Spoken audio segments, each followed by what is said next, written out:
बिस्मिल्लाहिर्रहमानिर्रहीम। आप देख रहे हैं कि ये पानी का सैलाब और ये घर ये किसी वक्त अल्लाह ना करे बड़े सानहे का सबब बन सकता है। मेयर कराची बड़े दावे कर रहे हैं, इनके टाउन चेयरमैन और इनकी पीपल्स पार्टी की 15 साल की कारकर्दगी आपके सामने है।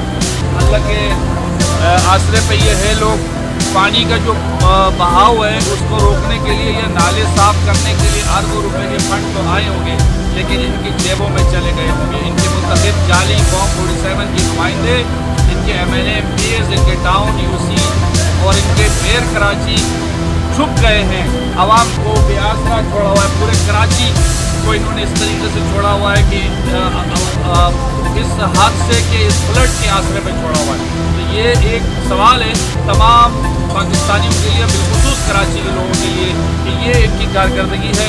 इलेक्शन में वोट देने से पहले ये ज़रूर देख लीजिएगा कि इनके पास करोड़ों अरबों रुपए की जो मशीनरी है और जो फंड आता है वो कहाँ जाता है।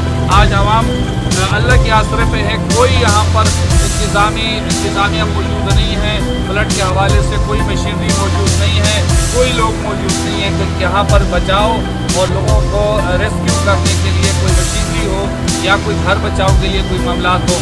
तो ये है भुट्टो की 17 साल की कारकर्दगी।